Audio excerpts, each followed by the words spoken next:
Welcome to day 5 of Understanding Wealth. I'm delighted to be here with you again. And today we're going to pick up from where we stopped yesterday. Now, let me do a recap of what the key points and the key highlights from yesterday's session. I started yesterday by talking about the power of a plan.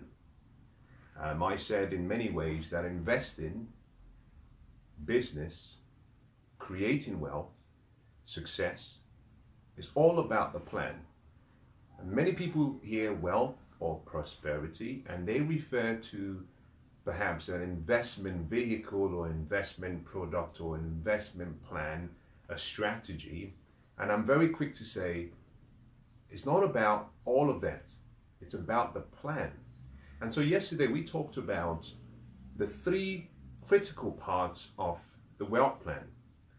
We said that in order to create wealth, you have to begin not by trying to generate and build wealth, but you must begin by protecting wealth. In other words, protecting your focus. And we talked about various ways of how you could do this. We also talked about how to create what we call a secure and a security plan. And in that part of the discussion, I talked about asset allocation and making the right decision about the future. Finally, we talked about how you can start the creation process and how you can start building wealth. And as part of that particular aspect, we discussed a very simple principle. The principle was that you can either play offense or you can play defense. If you want to create wealth, there are 1 or 2 things you can do. You can earn more so that you have more surplus to invest, or you can play defense. And playing defense is simply disciplining yourself to live within your means so that you can generate a proportion of what you earn and assign that towards investing. I talked about the offense strategy and what you can do if you want to earn more. As a matter of fact, I said that the approach that I recommended was, if you want to create wealth, you have to play offense and you have to play defense. The wealthy know how to play offense, and part of that knowledge that they have is what sets them apart. But an instrumental part of what they know is the power of leverage, and that leverage makes them perhaps achieve much more. It gives them a competitive and unfair advantage. And I said yesterday that one of the challenges that most people faced was that we're trying to earn more money. Now, there's nothing wrong with that. The problem is we're earning money from the wrong income type. The wealthy don't work, they do not work for active income. And active income is income you get from a job. Part of the reason for that is, number one, is the highest taxable form of income. It's unleveraged. And it's a single point of failure, meaning if for whatever reason the income doesn't come in, you're stuck. The wealthy work for what we call investment income or leveraged income. And by leveraged income, what they do is they achieve what we call passive wealth, in other words, income generated. But I made it very clear that passive income needs to be understood for what it's worth. And most people have a picture that passive income means you sit down in your living room, perhaps you sit down in a beautiful resort, maybe on a holiday, seaside beach, and you do nothing, and money and checks come in from everywhere. And that is in itself a little bit unfair on those who have created wealth. So imagine or to assume that they do nothing. The wealthy understand how to use leverage. Leverage simply means other people's money, other people's time, other people's experiences, which I have to say is one of the most important, but also other people's wisdom and knowledge. And in combination, they're able to use that to generate more wealth than if they were doing it themselves. That's how they create wealth. Unlike active income, if you work for a job, the activity is active. In other words, you have to put in the time, the energy, the efforts, and in many cases your presence. On the other hand, if you work for leveraged income, what happens is that the activity is leveraged because you're using other people's resources. However, the income flow is passive, meaning it doesn't necessitate your complete investment of your time. But make no mistakes, it doesn't mean you don't do anything. If you look at the Forbes 2017 billionaire list, there is no one on that list that achieved their wealth by being passive.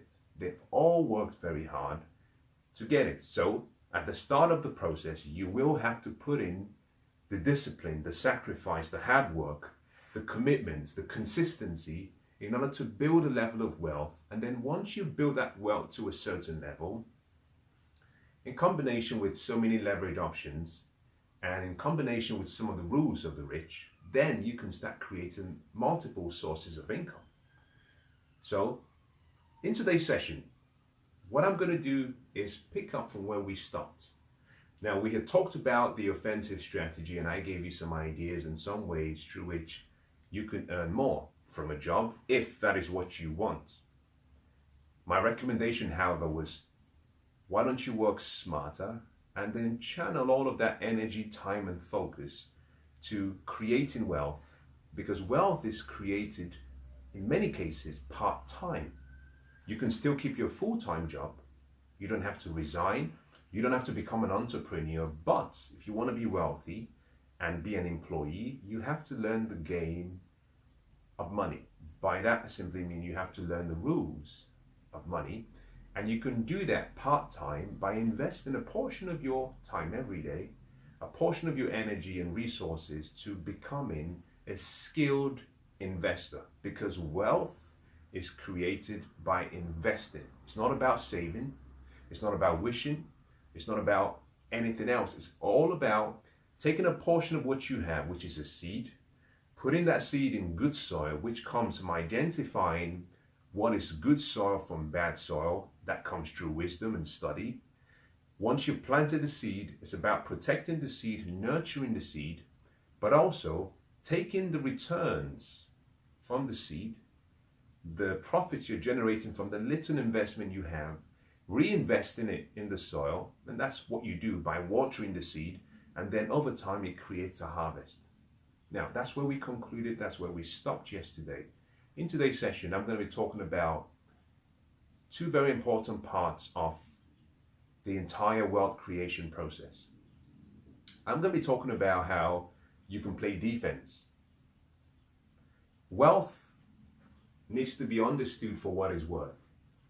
I started yesterday and I started day 2, and I gave you a simple formula. I said wealth has a formula.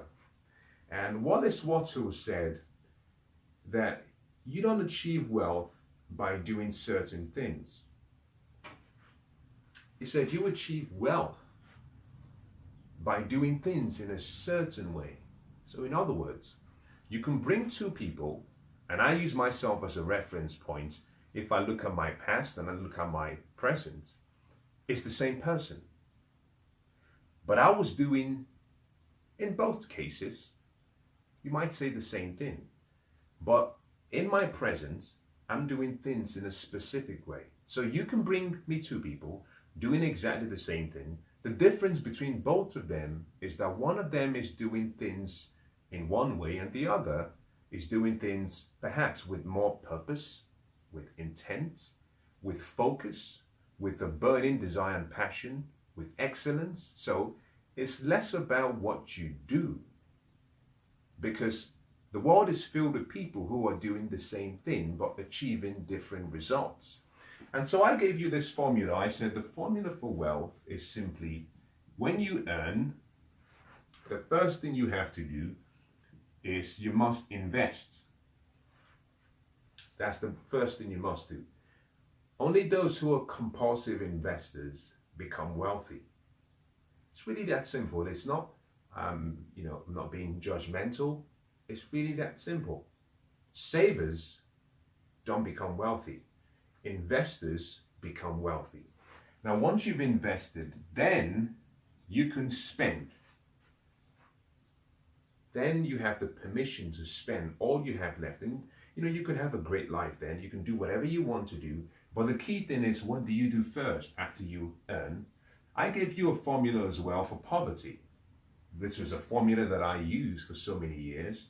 I said every time I earned, the first thing I would do would be to spend. I always had things that I wanted to buy.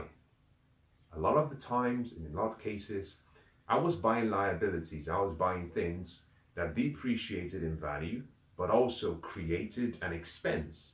So every month I had more money that exceeded my income. And that kept me in lack. That meant I could not save, and I even could not invest.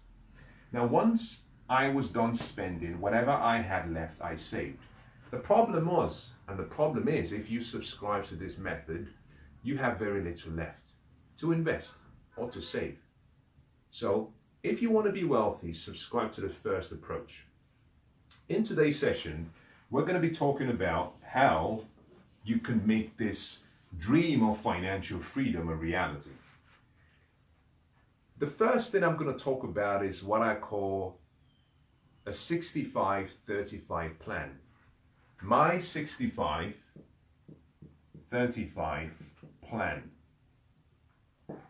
Now, this plan will help you achieve financial freedom in less than 10 years. But you have to stick to the plan. You have to work the plan.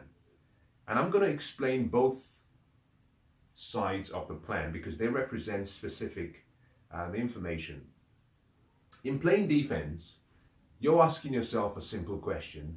How can I manage my resources in order to generate from the resources that I have some future, a better future than I have today? And one of the best ways to do this is by disciplining yourself to live on less than you earn. Now, the formula I wrote previously was a simple wealth formula that said W equals E minus I minus S. So the first thing after you earn is investing. So in this part of this plan, the 65 and the 35 represents two forms of activity on your part. The 35% is what you invest. The 65% is what you spend. Therefore, what you've done here automatically, if you were to follow the formula of E minus I minus S, if you follow the formula of investing first, then automatically what you've done here is you've created what we call a budget. A budget. The B word. Unfortunately, not many people like the word budget, and I found from experience the reason for that is because we focus too much on the negative side of a budget. A budget is simply a plan. A plan. Now, if you paint the picture of the future bright enough, and if you present that picture you've painted in front of you regularly, and if you present the benefits of that future, what you find is that the price and the sacrifices you have to make today become part of the process. So here is what I say.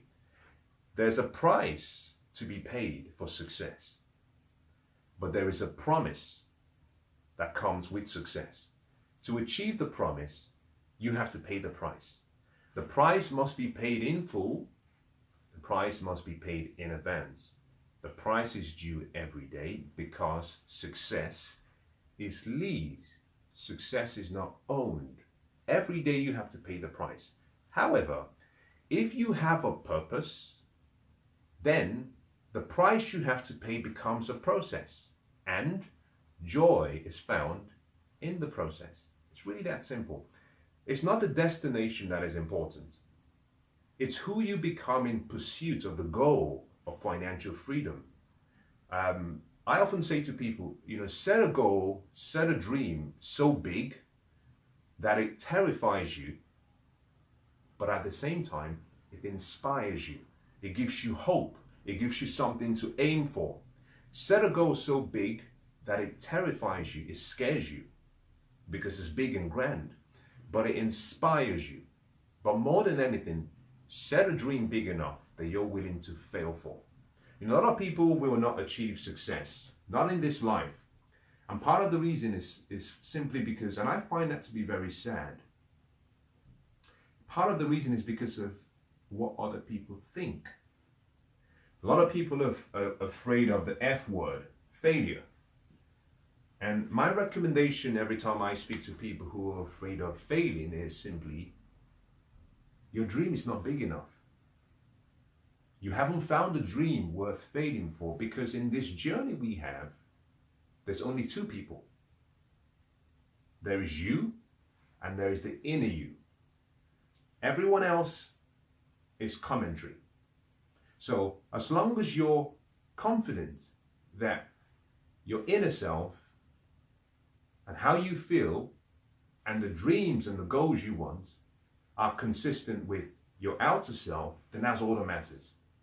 So coming back to the wealth reference, when you look at this, most people say, I don't want to budget, I can't afford to budget. And so many people assume that a budget will, and I had this philosophy a number of years ago.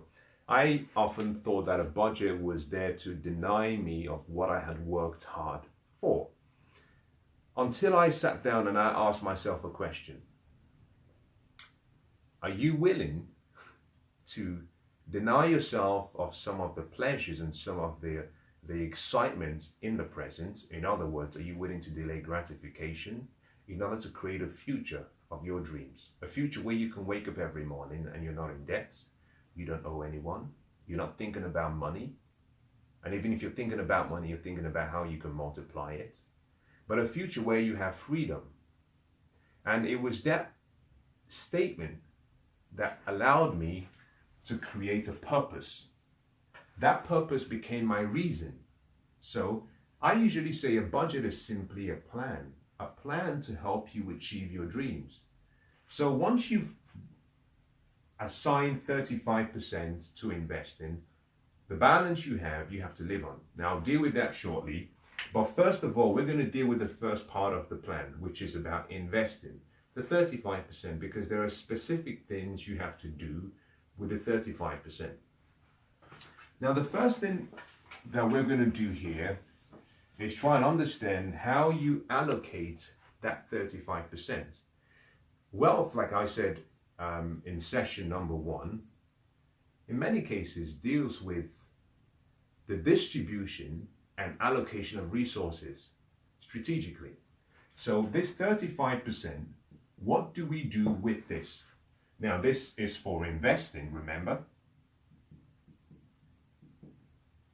And I'm going to show you how you can very quickly begin to change your financial destiny by following this approach. 10%, and I should say something before I begin. This is a recommendation. It's a recommendation. You don't have to accept it, but it's a recommendation. I will say this, it works.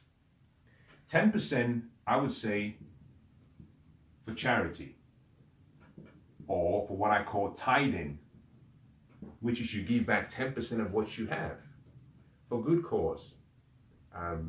Some people call it a tithe. 10%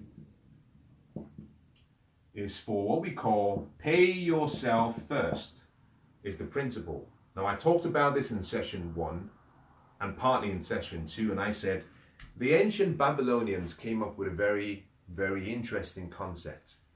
And they said that a part of what you earn is yours to keep. In other words, before you pay everyone else, after working so hard and so long, they said set aside a minimum of 10% of what you earn for yourself to invest. A very simple formula, a simple recommendation. And so this 10% deals with what we call active investing. So this is for active investing. If you bypass this process, the seeds of creating wealth are not in you. If you bypass this process and this stage and this step, you can't create wealth. It's really that simple. But if you can stick to this principle, and if you can discipline yourself to stick to this principle, you can amass an incredible amount of wealth. Part of the reason for this 10%, and it doesn't have to be 10%, 10% is a minimum. It has to be a minimum. And I'll show you how you can increase this with time. Now, 10% next is for what we call passive investing. But in addition to this passive investing, you're going to use this strategically for a number of things. I'll give you a few examples. In session 4, I talked about, which is yesterday, I talked about the importance of setting aside between 6 and 12 months of expenses. As part of your plan, before you start creating wealth, we talked about the protection plan. And I said, one of the important things you have to do is recognize that there will be emergencies perhaps along the way. Now, we pray that none of that happens, but the key to success is not to try and predict what will happen in the future. It's not to try and speculate. The key to success is to prepare. Now, the ancient writer says, go to the ant, you lazy man or lazy person, and study the ant for wisdom, and see how the ant prepares for the winter when it's still in the summer. Preparation is the key to success. Preparation is the key to success. So one of the things you have to try and do is discipline yourself to prepare. Don't predict, don't wish, don't hope, prepare. The more prepared you are for the future, the more you can make the future what you want it to be. So one of the key things to understand is, I talked about emergency and how you have to set aside between 6 and 12 months of your emergency expenses, so that in the event that something happens whilst you're building wealth, you're not rattled, you're not distracted, your focus is not broken on the vision you're trying to achieve.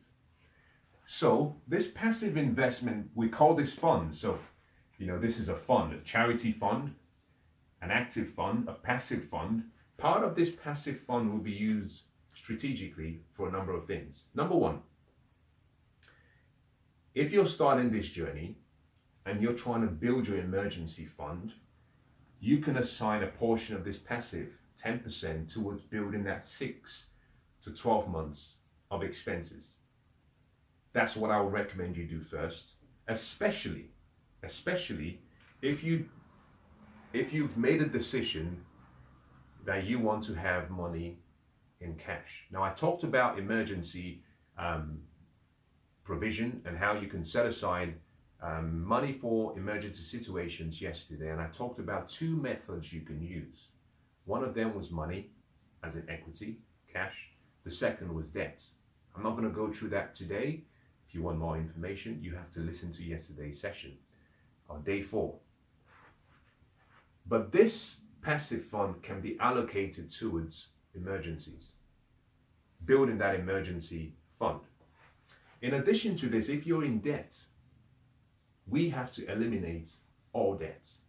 And by all debt, I'm talking about personal debt, not investment debt. Your passive fund is how you eliminate debt. Now, why do we want to eliminate debt as part of a plan? Because if you're driving and you're trying to get to a destination, being in debt is like driving with the handbrakes on. You're using and expending so much energy, but you're making very little progress. And sometimes all you have to do is put down the brakes and the car just moves very quickly, very smoothly. So one of the fastest ways you can get rid of all debt is by allocating a part of your passive fund towards the elimination process. And we'll talk about this later on. Now, the final 5% strategically can be used for what I call fun. I call this your fun fund. However, the definition of fun is subjective. I'll share with you what I do with mine, and I'll share with you an alternative of what you can do with yours. You can choose what option you want. My 5%, I spend my 5% in myself. Not buying things or buying accessories, in my mind. I take 5% of what I earn, and as a minimum, and I invest in my education. You see, because if you're going to create wealth, you have to be almost a voracious reader. You have to study. Every day you must develop your mind. As a matter of fact, wealth without the commitment to lifelong learning cannot be maintained. You have to study every day. And so I dedicate a portion of my earnings to developing myself, making sure I have the best books, I have the best teachings, I have the best mentors, I have the best coaches, I attend the best events so that I can grow. Part of the reason I do that is because everything I have in my life, I created in my mind. Everything that I see around me, in my life, that I have, that belongs to me, is a product of my mind. It's a product of my thinking. And every farmer understands the concept. At the end of the harvesting season, a farmer doesn't take all of his seed corn and consume all of it. The farmer retains some of the seed corn and puts it back in the soil for the next season. Every day you get 24 hours. There's a seed corns. But every month you get paid. That is seed corn. You must discipline yourself to take a portion of your seed corn from the harvest and set it aside to create more harvest. And that's all I do. 5% goes back into yourself. Now I love what, I think it was Benjamin Franklin that said that if you invest in your mind, that it's the best investment you could ever make. Now Warren Buffett has a different twist to that statement where he says, investing in yourself is the best investment you can make. No one can tax it. No one can take it from you. And you can't run up a huge deficit on yourself. I believe that. I believe that everything we can create, we begin the creation process using our mind. And that needs development. That needs study. Now you're listening to this, and that is a form of study. Wisdom is gained in various ways. One of the ways you can gain wisdom is to buy it. Buy knowledge, buy information. However, although you buy wisdom, it doesn't mean you have wisdom.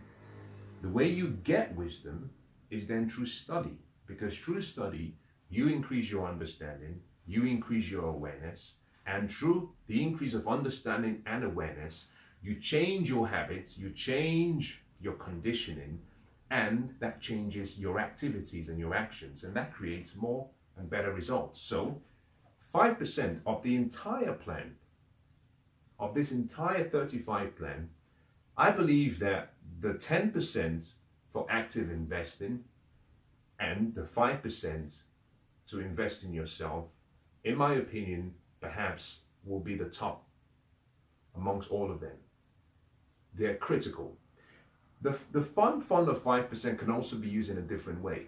Now, one of the things I recommend and I should say to people is 65%, which is what's left, may not be sufficient. You might feel that 65% you're sacrificing too much. And so I usually say to people, what you can do is make a decision that you would allocate the 5% to just having fun. Give yourself a great time. You've worked hard. You've set aside, 30% to invest. Yes, 5% of that can be invested in yourself. It doesn't have to be for study. It can also be, get yourself something nice. Maybe go on a holiday, treat yourself to the good life. And then you can live on 65% of what's left. So this is what you use it for. Now, in day one, I started by explaining that there are 3 levels of wealth: spiritual, mental, physical. Now, through this investment process, you are satisfying the 3 levels. Number 1, which is giving. This is benevolence. This is giving. By giving away a portion of what you have, it's all about the attitude. If you give away a portion of what you have, what you're saying is, I live in a wealthy state of mind, and I don't have to hold on to what I have. There's a law called the law of receiving. The law of receiving says that if you want to receive anything in life, you have to give it away first. Away in thought and away in reality. So if you want love, if you want more love in your life, give love. If you want happiness, find someone and create happiness for them. If you want to find wealth, if you want to be wealthy, give what you have away. Now, I've got to be honest and make a point. Giving doesn't guarantee wealth, because there are other things you must do, such as invest smartly, invest wisely, increase your understanding. But the lack of giving, or the choice not to give, guarantees that you remain poor in spirit. And it guarantees that the little you have will never satisfy you. I don't know what it is, but there is something powerful about giving. So giving away a portion of what you have creates more. The ancient writer says, give, and they will give given back to you a good measure, pressed down, shaken together, and then it runs over. Meaning that if you give a portion of what you have, it comes back in multiples. The farmer understands the concept. Now, I always refer to the farmer as an analogy because it's a simple principle of life. And there will always be what we call seed time and harvest time for life. The farmer understands that he has to give a portion of the seed to the soil. Basic concept. The farmer wants more, but he has to take a portion of what he has or she has, and he or she gives a portion to the soil. And then he or she stands back, and then the soil gives back a harvest. Guess what? The farmer might plant 1 or 2 seeds in the soil, and when the harvest comes, the farmer is giving back hundreds of seeds. Hundreds of seeds. It's a principle of life. So my recommendation is begin with giving. Now, this giving process and this giving principle sets you up into what we call the spiritual state, whereby you're expressing your true nature. Our true nature is love. Now, we don't find love. We don't want love. We are love. We just simply have to express it.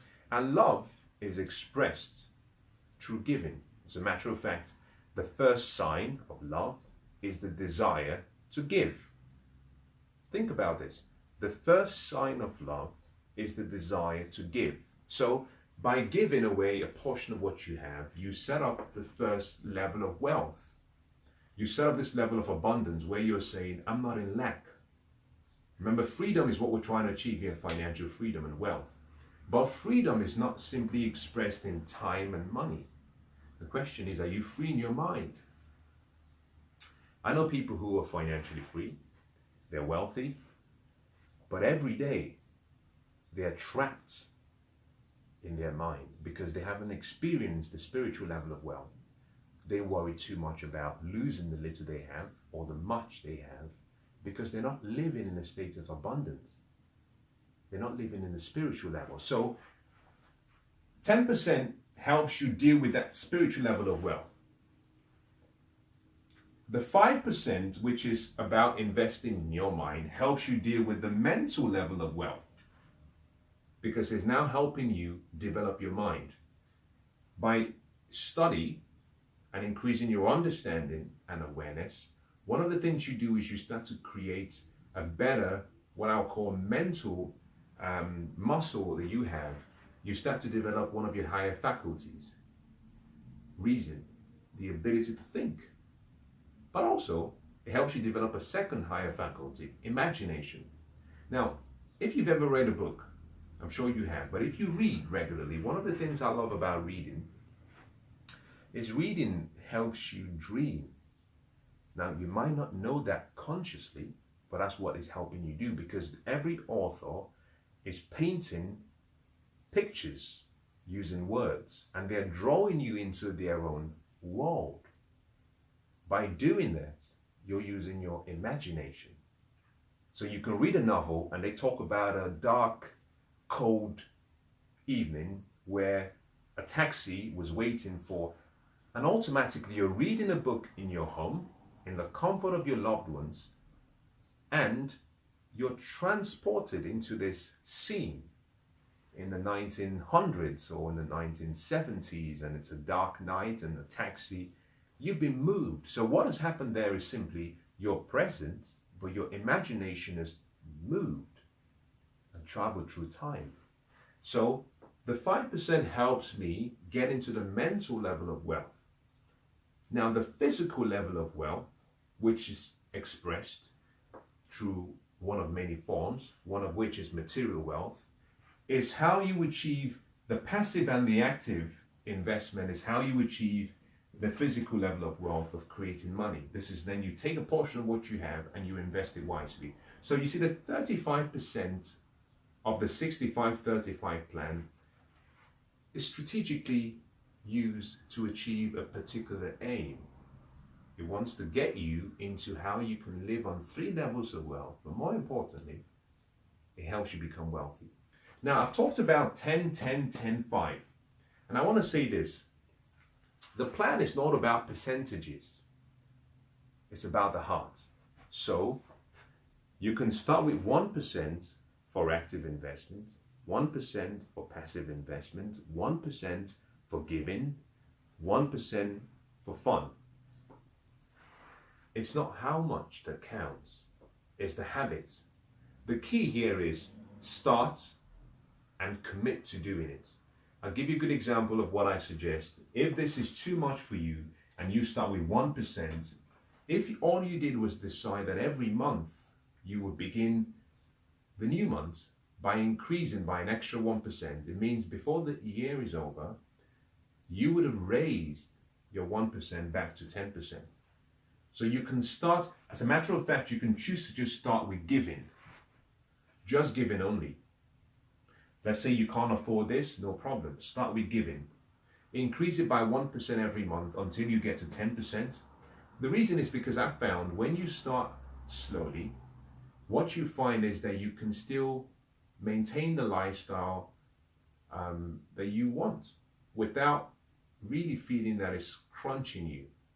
And every month as you increase it, you won't feel the difference because you'll be adjusting slowly.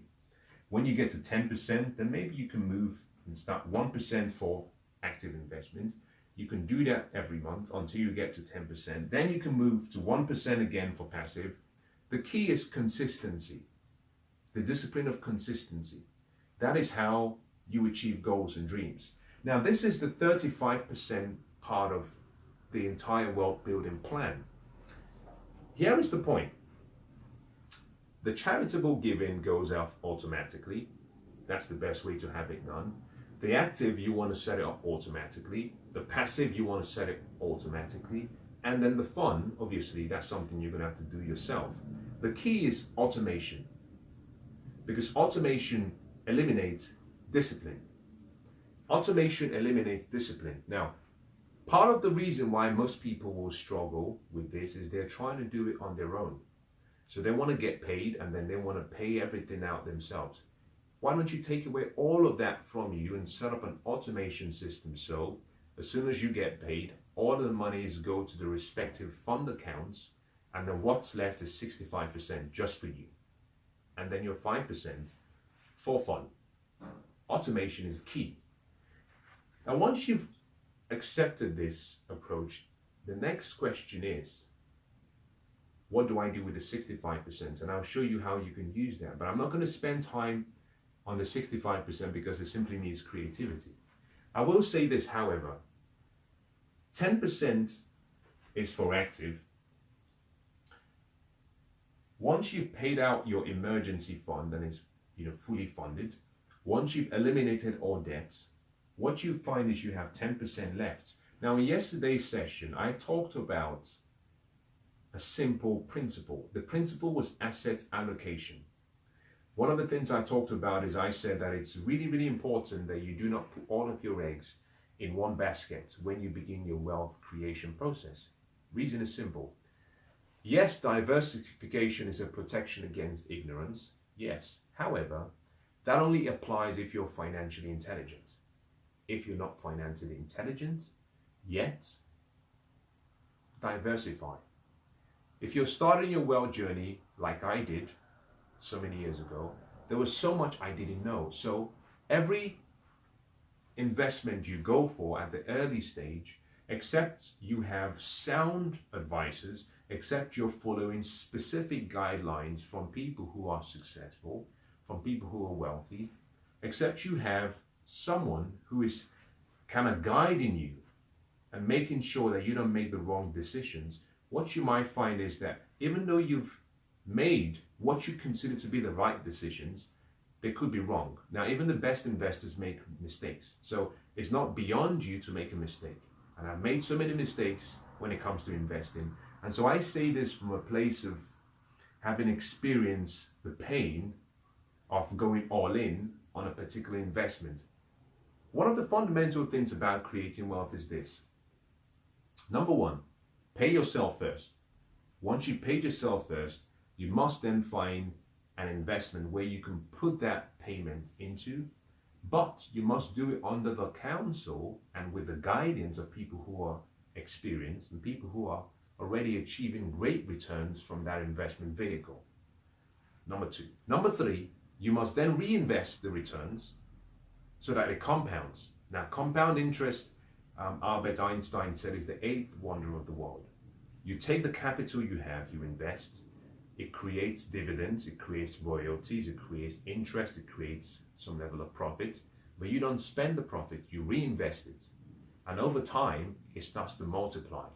Now, once you've done that, the next part of the whole process is you must then start to look for opportunities as you're trying to invest, opportunities that pay what I will call a reasonable return. Greed is part of the reason why we had the financial crisis. Greed.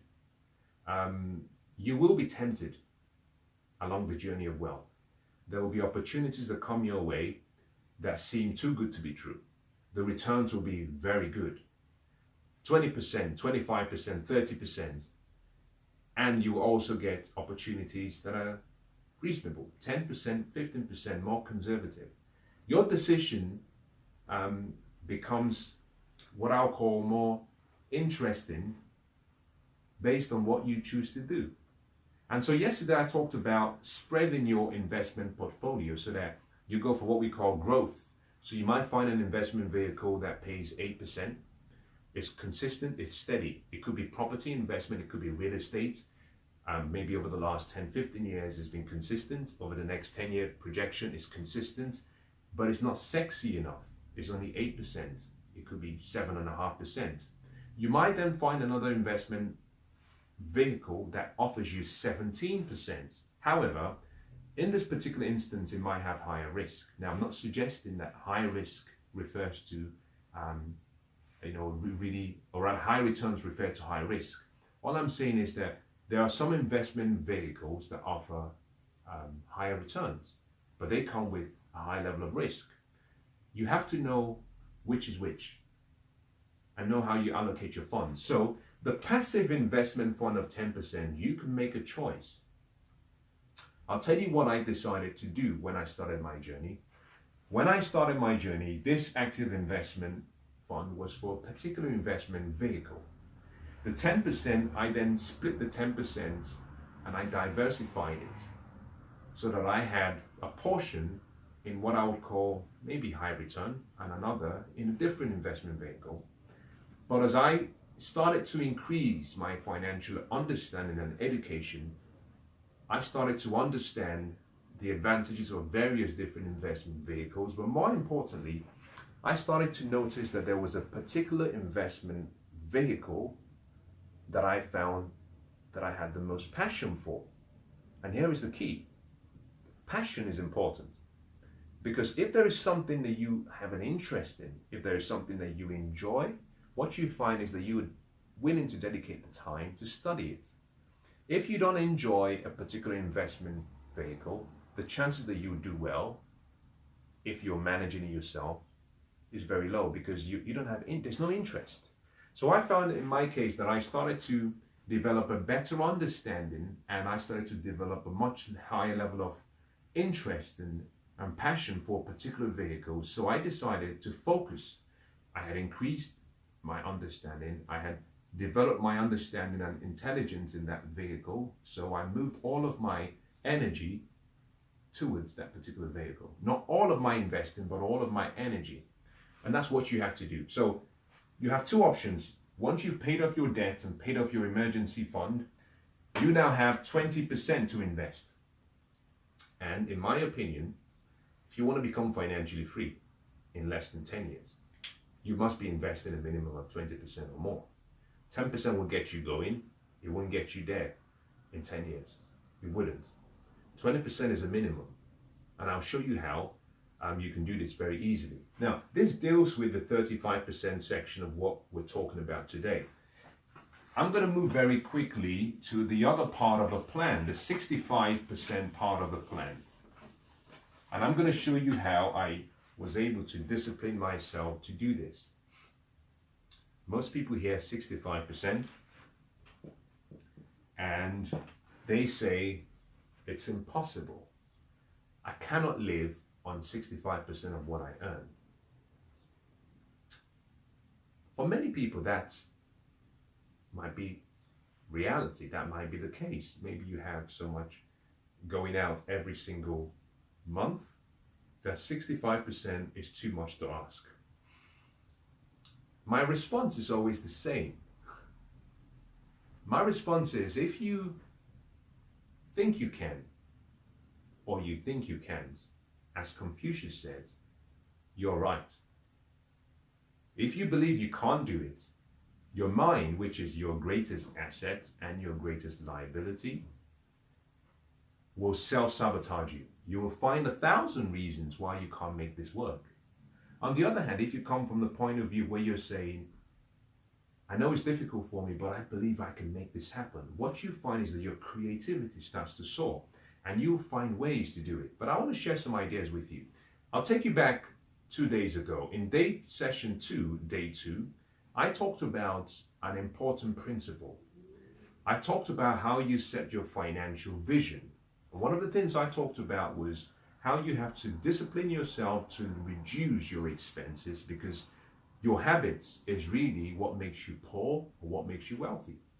And I said one of the key things you must do is realize that to build wealth and create wealth, you have to acquire assets that appreciate in value or increase in value, but, and more importantly, assets that generate an income, a reoccurring income consistently every single day or week, month or year.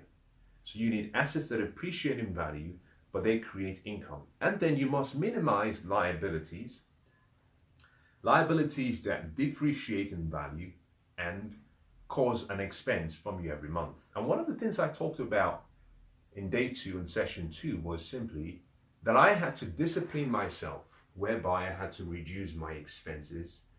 And I reduced my expenses when I gave the example from 3,500 to 2,500. Now I understand that this is me, this is not you, but I want to just show you how it all begins by choice. By reducing my expenses from 3,005 to 2,005, this is me reducing it from 100 down to 70%. So I had reduced by 30% my expenses every month. I had made this commitment. This became part of my vision, or rather my goal. So to achieve the 65% cap, all I had to do was find an extra 5%. Now, in your case, if you were part of day 2, session 2, then there was an activity that was expected of you. That was sit down, look through your expenses, identify what the necessities are, put them to one side. Identify the remaining, which are normally wants. From the wants, identify what we call necessity wants and luxury wants. The luxury wants, they can go. What you find is by eliminating your luxury wants, you're automatically reducing what you spend. Now, once you've taken out the luxury ones, then look through the necessity ones and ask yourself the question, how important is this? Number one, how important is it today to me? But also, how valuable would it be to me in a few years? Now, one of the things I normally say is, when you're spending money, always ask yourself a simple question. In 2 months, in 2 days, what I'm buying, what would it be worth? So you could be buying a wristwatch. It's a liability. I paid for this watch and I believe it's worth so much to me, but I have an emotional attachment to the watch because of what I paid for it and because of what it represents. However, to the marketplace, the buyer is the one who decides what he considers or she considers to be worthy of parting away with for exchanging or for the exchange of this watch. So, although I paid for this watch could be worth, and I believe is worth less in the marketplace because someone else may not have the emotional attachment like I do. So, in your case, going back to your life, one of the things you have to ask yourself is, my necessity ones, are they appreciating in value? Because if the answer is no, then maybe there are some necessity ones that you want to keep. For example, you want to live a good life. You don't want to compromise your lifestyle to the point where you're living like a pauper. You want to still live well. But there are certain things that are creating expenses. And if you can eliminate liabilities, then you reduce expenses. I'll draw this for you so you can remember what we talked about in day 2. I said that you have, in your financial life, one of the first things you must do is create order. Order is nature's first law. In creating order in your financial life, one of the things you need is what we call your financial statement.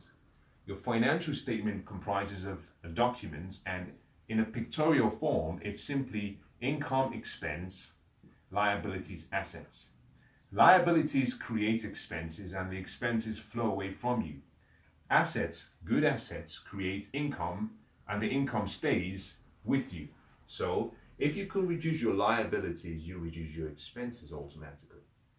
It's really that simple. So I've made reference to this example just to emphasize that if you went through the session with me 2 days ago, or rather on day 2, one of the things that you did, I hope, was that you set a vision. Then you converted this vision to a goal. Then you had a timeline associated with achieving the goal. And then we said you're going to convert this goal to a plan, which is what we're doing now. But one of the things you had was the vision and the goal. So if you made a decision to reduce your expenses, then all you're doing is keeping good to the promises that you made to yourself on day 2.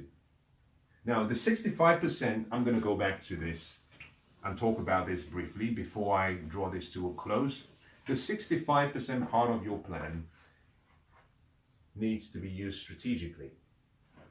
65% simply means that on all of your expenses, one of the simple ways of doing this, and there's so many ways of doing this, you go through your expenses, the total amount of your expenses, you look at that expenses and say, is it equal to my income?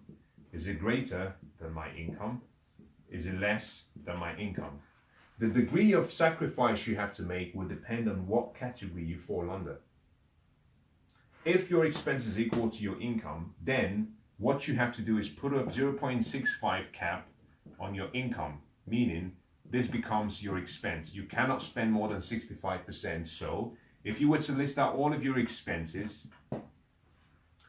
the starting point is, first of all, for each item that you have already identified on your financial statement, because we identified all of the expenses, you simply multiply each by 0.65.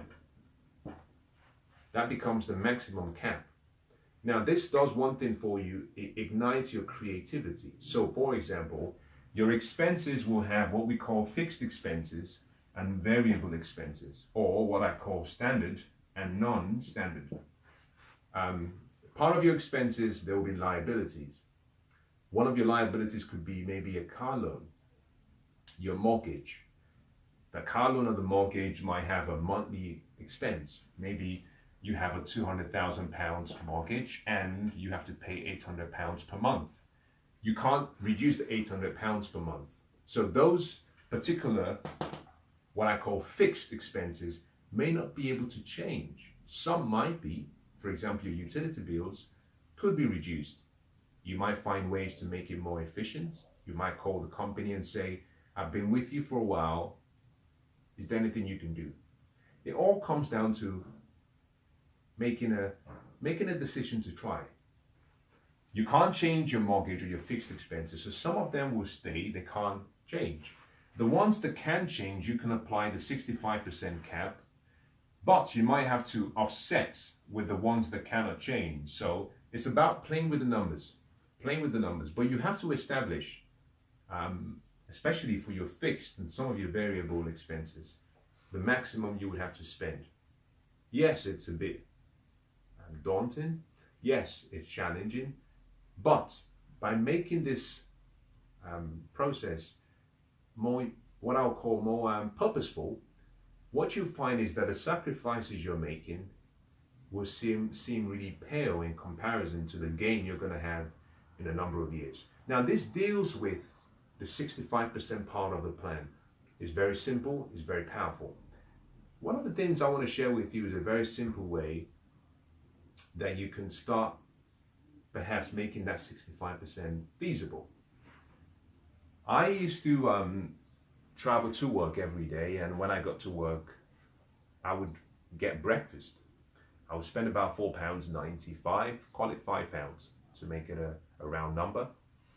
And during lunch break, I would spend about £9.50, £9.70 for lunch. You know, by the time you were to get a lunch and you got maybe an oat bar, maybe you got some nuts for midday as a midday snack, I was spending about £15 per day.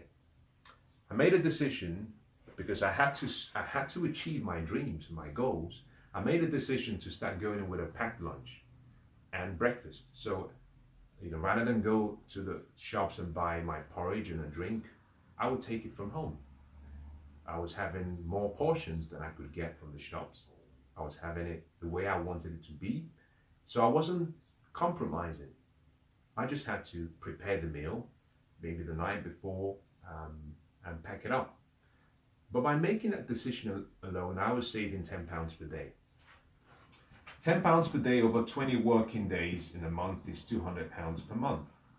£200 per month is £2,400 saved. Now, I'm just going to deviate now and show you how powerful that is, because for some people you're thinking it's only £10 per day, what's the big deal? If you saved £200 per month and you invested it in an investment portfolio that paid £10 as a return, in 40 years, you'll be worth more than 1.2, maybe 1.25 million in 40 years. That's the power of that little small incremental investments. At the end of that 40-year period, if you decided for whatever reason that you were going to leave that amount for another 10 years and let it stay for 50 years, you'll be worth approximately 2.5 million. And if you took the 2.5 million and invested it in an investment vehicle that paid 10%, which meant your capital remained fixed, it was always going to be there, that will pay you about £250,000 per year. Each month, you'll be making approximately £20,500 every single month. Now, I don't know what other level of incentive you need to show you that small daily improvements and incremental decisions create an avalanche of great results. Now, assuming that you were earning £2,000 per month, but you're saving £200 by doing what I just suggested, that's 10% of your income. That 10% already is making this 65% budget more feasible. So all you have to do is just think creatively, think about your lifestyle, think about what you spend money on. And one of the things I suggested from day 2 was itemize your expenses, because your expenses is really the crystal ball to your financial future. If you will look at your expenses, you can predict your future because you can see your habits. And all you have to do is change some old habits and replace them with new, more empowering habits to create positive changes. Now, I hope this has been okay so far. This draws us to the conclusion of this part of the process. I would like to talk about a different plan, but I'm thinking about whether it's best to do it today. You've established the 65-35 plan. You're now investing a portion of what you earn every single month. You've disciplined yourself to live on 65%, so you're living within your means. But one of the fastest ways to accelerate your ability to create wealth is to eliminate debt. Now, part of the reason most people cannot live on 65% is because most people are working for their credit card companies, they're working for the government, they're working for utility bill company, and they're working for their mortgage company. And so for many people, a lot of what we have as expenses is based on what we owe. It's either credit cards, it's either our mortgage. Now, most people have more money, with the exception of paying taxes. Most people pay more for their mortgage. Your mortgage is a liability. Your credit card is a liability. And so one of the best ways to maximize your potential of creating wealth is to eliminate debt.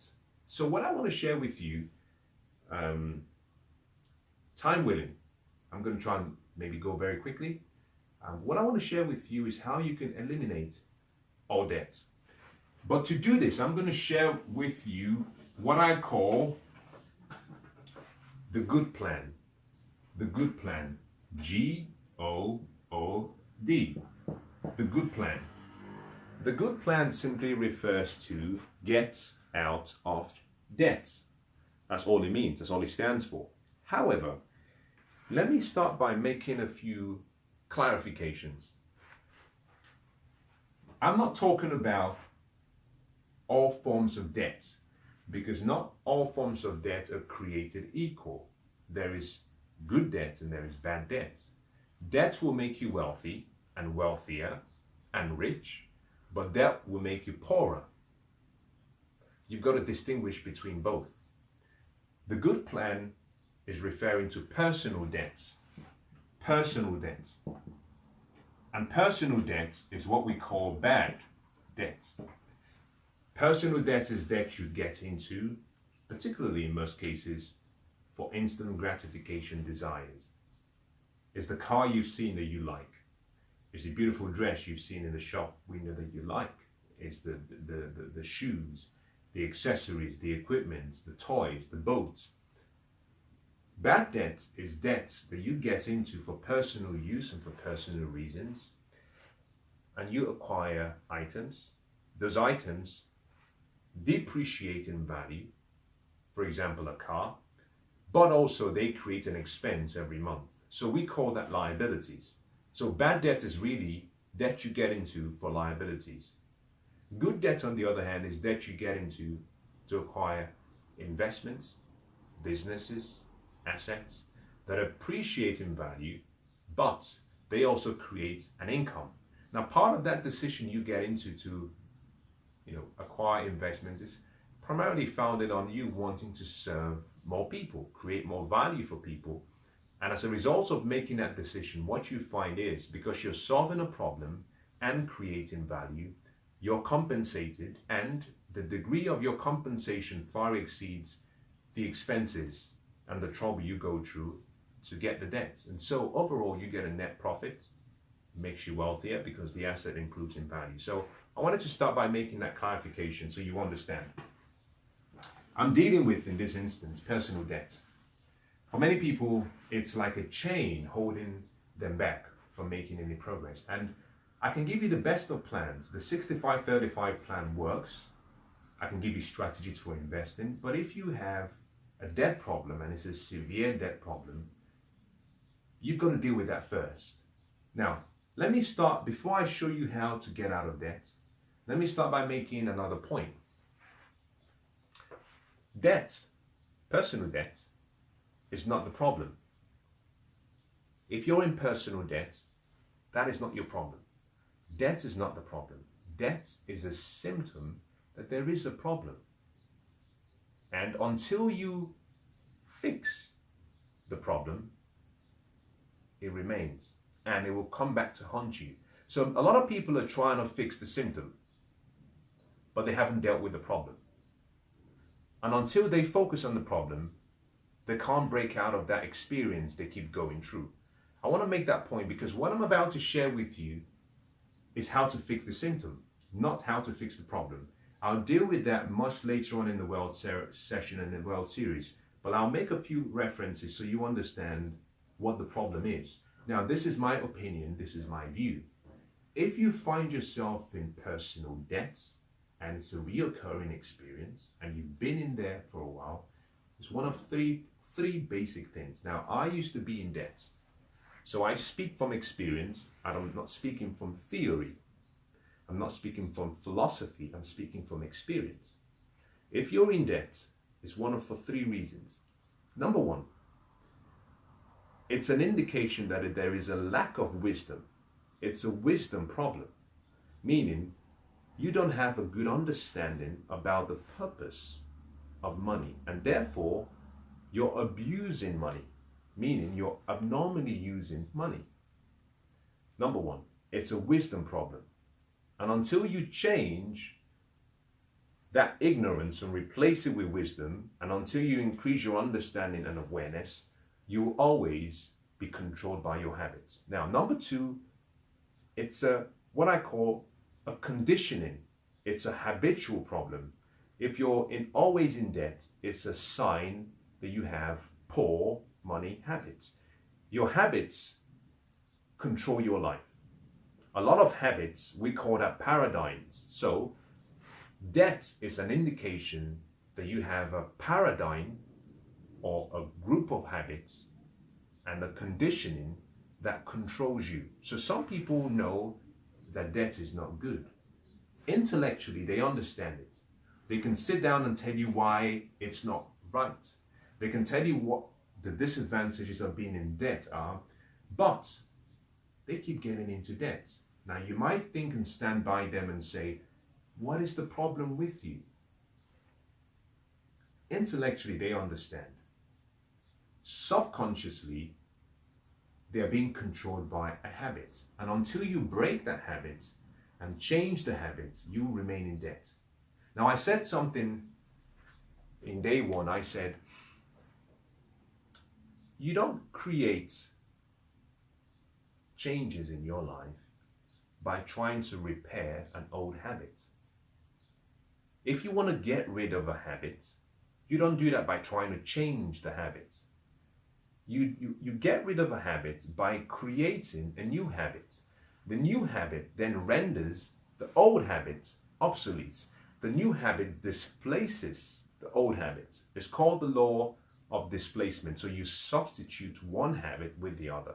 You don't try to fix a habit because we hold so tightly to our habits, our beliefs. And unfortunately, trying to change a habit let me give you a picture of what I mean. For the next few seconds, let's say 5 seconds, no matter what happens, no matter what you do, I don't want you to think about a red Ferrari.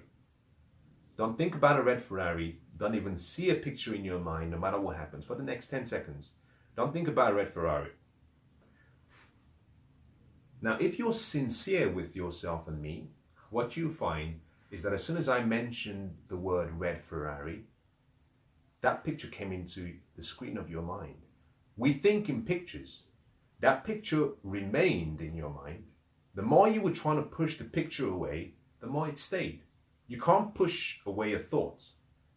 You cannot, because your mind is always moving towards a dominant thought. Now, I want you to think about this. I want you to think about a red fridge, a refrigerator in your kitchen. Think about having a beautiful, large red fridge in your kitchen. Brand new, maybe from Samsung. Now, as soon as I mentioned the word fridge and white, what happened?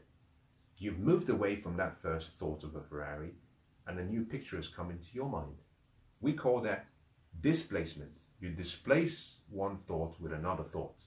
Also, you displace one habit with another habit. So if you're in constant debt, you have habits that are poor and keeping you poor. They have to be displaced with more of a wealthy, abundant, prosperous lifestyle and habits. The third thing I want to mention is it's a self-image problem. In other words, you have beliefs about yourself that have formed a picture of who you believe you are. How do I say this? You can never outperform your self-image. It's impossible. There's a fascinating experience captured by a remarkable doctor, Dr. Maxwell Maltz. And he was a plastic surgeon. And one of the things he found was when he did surgeries, before and after, there was an experience that surprised him initially. When people came for surgeries, they may have had a deformation, a scar that they wanted to eliminate. But also they may have had a picture of what they wanted to look like. And one of the things he postulated was, after his surgery, that there were certain people who, even though they had taken away the scars, they had rectified what they considered to be a defect. They looked beautiful, they looked much better. He found that even when he brought the person to a mirror and he asked them, "What do you think?" And even though he considered the work he did to have been exceptional, and by judging it was exceptional, the individual had a picture in their mind of who they were. And so all they could see was that image. And if that image was one that was still scarred, it didn't matter what had been done externally, the damage was still there internally. So he postulated that we all have a self-image, and that image governs the outcomes in our life. I believe that to be true. See, for so many years, I was in debt. Part of the reason I was in debt was simply because I felt that the accessories and the cars and the things that I had to get defined who I was. And it provided recognition. People recognized me based on what I wore, the dress I was wearing, the wristwatch I was wearing, the car I was driving. So it was less about how I felt about myself, and it was more about affirmation from other people. As a matter of fact, it was simply a result of having a poor self-image. Now, I was raised poor. I was raised poor financially, but my parents raised us to be spiritually wealthy. My father and my mother were incredible people. My father was exceptional gentleman. My mother was amazing, a lot of love. So we were raised spiritually wealthy, meaning we had the good attitude, we had gratitude for life, we had love, we had a psychology that wasn't limited by what we had in the physical. But we were financially poor because we hadn't applied the principles of wealth creation. That's simple. 3 levels of wealth. I talked about that earlier on. Being raised poor meant that I had an image of who I thought I was. And I thought I had to get all of these things to feel that I was much better than I was. And it wasn't until I changed the poverty mindset and image I had about me that I changed my life. All of those accessories didn't change the image. So debt begins as a result of a belief. It begins as a result of a picture you have about yourself. And until you solve all 3 that I've given you, the problem stays. It might go away for a short while. It will come back. You must change your wisdom. You must get wisdom. You must change your habits. Choose wealthy habits or lifestyle. then you must change your self-image. The most powerful of all three is your self-image. Is your self-image. And I'll say this so you understand this. No one is born with a self-image. We come into the world empty. We come into the world as a blank canvas, as white as this board. But from a young age, because you haven't developed your ability to use a lot of your higher faculties, and your senses are all you use, sight, sound, touch, taste, smell, you accept all of the inputs into your subconscious mind through your environment, through your experiences, through the events that have happened in your life, through the relationships you have. And so by the time you develop to the point where you can start thinking for yourself, you already have a picture of what you think you are. And unfortunately, many of us take that image and we start building the skyscraper, the tall building of our life based on this self-image, which is someone else. The way I changed my life, the way you have to change your life in all areas, you've got to go back. And in many cases, you've got to destroy this foundation, pull it all down. Pull it all down. And then you reconstruct a new self-image of the person you really believe you can be. Not based on limitations, based on the true nature of you. I talk about wealth. I talk about 3 levels of wealth: spiritual, mental, physical. Many people's self-image is based on the physical, is based on limitations. Oh, I'm never going to be good at this. I've always been like that. Where did you get that from? Oh, I'm never going to be a doctor. I'm not intelligent enough. Oh, I can never do this type of sport. My bones are weak. My bones are too big. It's your self-image. Where'd you get that from? The true you is spirit. The true you is perfect. The laws of the universe are precise and perfect, and you are perfect. This is the real you, and you have to build your self-image on the real you. By building the picture of the real you, what happens is it changes everything underneath. Once you build the new self-image, now you can start constructing the various buildings for the areas of your life: wealth, happiness, prosperity, health. That is how you create breakthroughs in your life. Now, I deviated, and I'm sorry, I deviated for a while. Now, you can tell that I'm a little bit passionate about this aspect because I was limited for so long because I didn't understand the power of what I just shared with you. If you're going to change your life, if you're not financially free, this is not just about debt. If you're not financially free, self-image. If you're not in a relationship and you're not happy in the relationship, I can assure you it's a self-image problem. If you're not healthy and you're always ill, it's a self-image problem. If you change the picture you have about you to one of perfection, beauty, your physical attributes will change. I can promise you this. So I can talk about this, and I will deal with this later on in the session, like I said, but I think I should move on. Now, part of the reason I mentioned that is because I'm going to show you in the next 10 minutes, and I spent more than the time I should have. You must apologize, accept my apologies. I'm going to spend in the next 10 minutes a very simple way of eliminating debt. Like I said, this is going to deal with the symptoms, not the problem. The good plan follows a principle. The good plan, 4 steps. 4 steps to getting rid of all debt. Number 1, quantify it. Number 1. Number 2, control.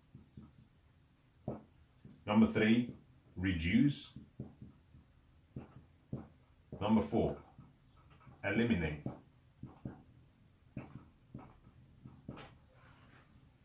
Four steps to getting rid of personal debt. Quantify your debt, control your debt, reduce your debts, eliminate your debts. Now, the top three are fairly straightforward. The juice is in number 4, is what you do with number 4. That's where the main action is. I will say this before we begin. You must accept complete responsibility if you find yourself in debt. It's easy to play the victim card and understand this, that there are no victims in life. We are all volunteers by choice. The lowest common denominator in all equations is you in your life. So nothing happens in your life without your participation. You're not a victim. You're a volunteer. You're making the choices and the decisions. If you want to change it, your life, change your decisions.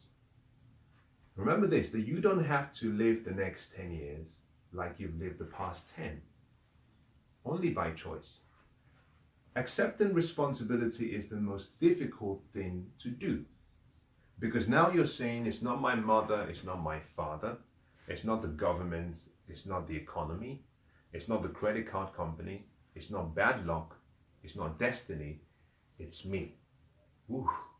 And that in itself, in my experience, it's a load off your shoulder. A lot of people see it as a burden. I think it's a load off your shoulder, recognizing that for things to change in your life, you can change because you can change yourself.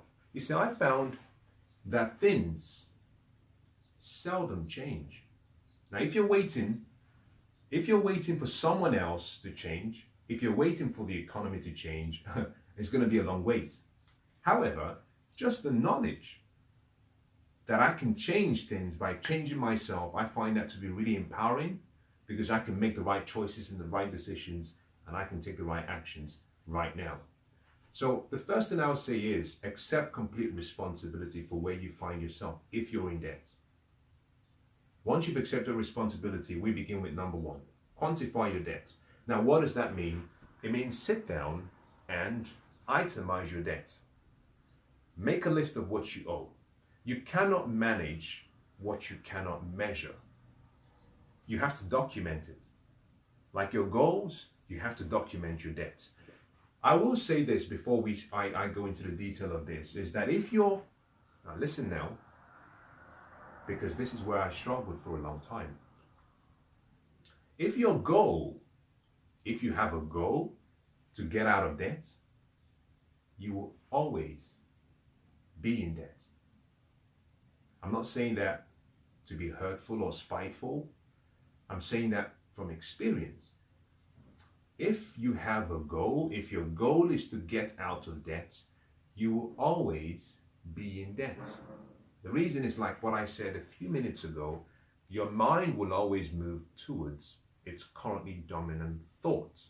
Your mind cannot distinguish the difference between what is real and what is imagined. Your mind does not know the difference between what is good and what is bad. The mind is like a neutral soil. It's neutral. You put good seed in soil, it gives you a harvest. You put deadly poison in soil, it gives you a harvest, because the soil is good soil. It doesn't discriminate. It doesn't know the difference. It's blind. Therefore, if you have a goal to get out of debt, all that is in your mind as a dominant thought is debt. And you attract to you whatever you have in your thoughts, your feelings, and your actions. The law of attraction always works. Whether you believe in it or you don't, it's working. So, if you're in debt and you've always been in debt, one of the reasons is because you're thinking about getting out of debt. So here is my recommendation to you. You must do what I started with at the beginning. You must have a vision. The vision should be the vision of financial freedom, financial wealth, abundance, prosperity, good fortune. That's your vision. Now, along the journey to the vision, you will have goals. Now, one of the goals could be getting out of debt, but you don't focus on the goal of getting out of debt. You focus on the vision, which is abundance. By focusing on a positive thought, now you're attracting like-minded thoughts and feelings to you. Along the way, you will eliminate debt. So this is how we do it. First, we quantify the debt, make a list of all of what you owe, write it down. And in writing this down, what you're really identifying are all of the creditors, their names, the amount owed, the minimum payments. Now, do that for all of your credit accounts. For most people, I should say this. Now, I did say I'm going to try and summarize this in 10 minutes, but I think this is such an important part of most people's lives that I don't think I'll be doing you much justice if I were to run through this so quickly and deny you of some of the most important parts of what should be an interesting journey. So I'm going to take my time. Doesn't mean I'm going to be here for long, but I'm going to take my time. And if for whatever reason, you have commitments and you have to, drop out, that's fine. You can always come back and re-listen to this because the videos are available. And that's the whole point of doing them, so that you can re-listen to them over and over again. But one of the things that I wanted to start off by making reference to is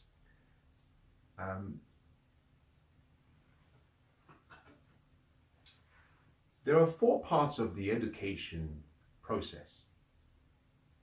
Unfortunately, the schooling system provides just 2 of those.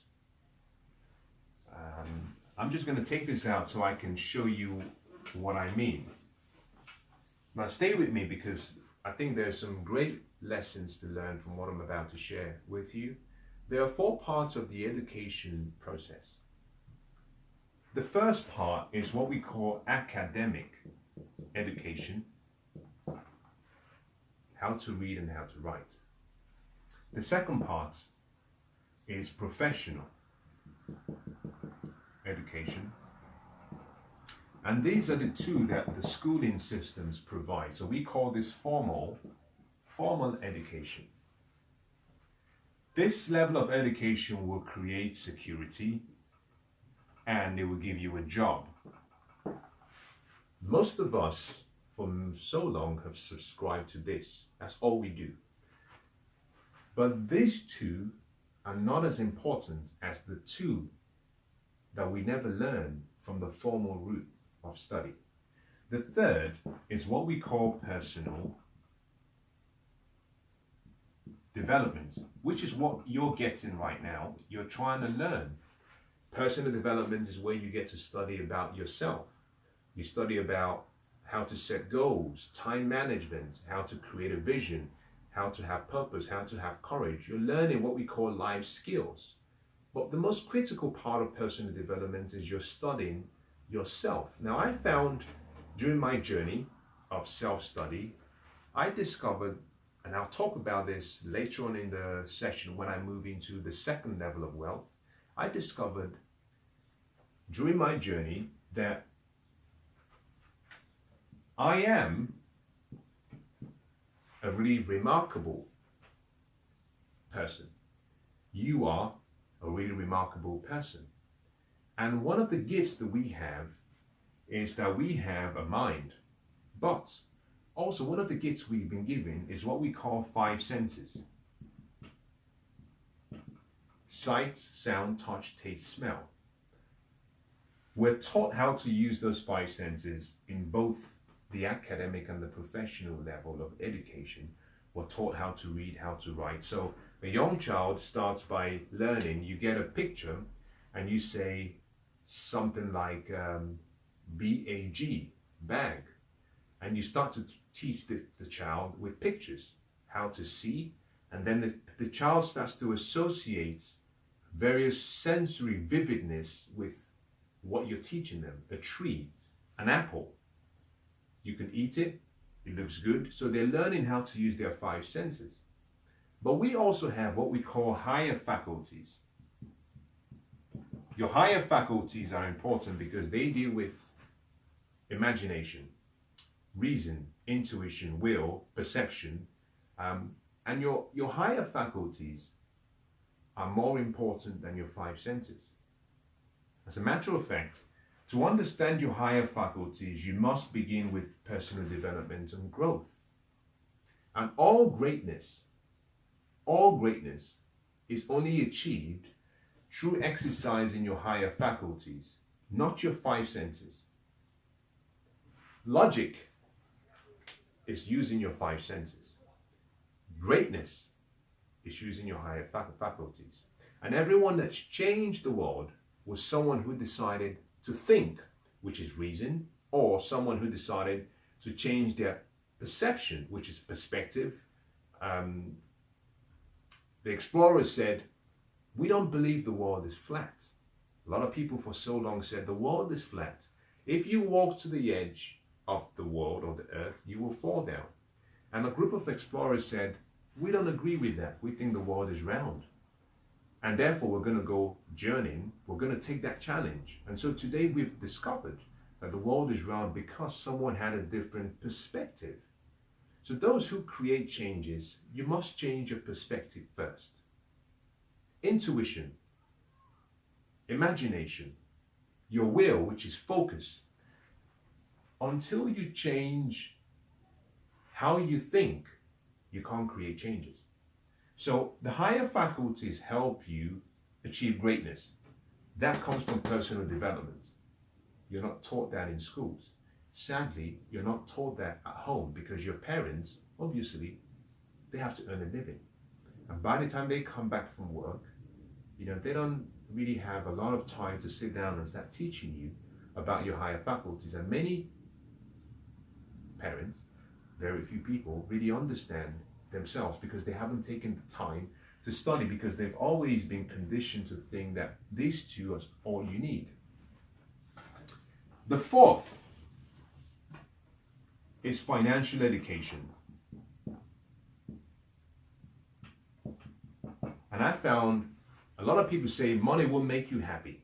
Well, that's not a purpose for money.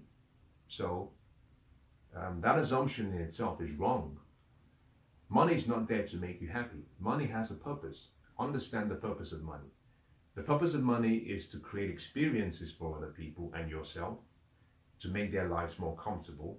But more importantly, by creating those experiences for people, you create happiness for them. And because you're giving happiness, their happiness returns in a different way, where you find a level of joy or happiness or fulfillment. Money is simply there to allow you, when applied to yourself, to allow you to create the environment where your purpose becomes known, your skills and gifts can be put to use. In other words, it helps you become more creative. It creates the environment where you stop worrying and you stop using your imagination. See, Albert Einstein said that worrying is the wrong use of the imagination. Now, most people worry themselves to death.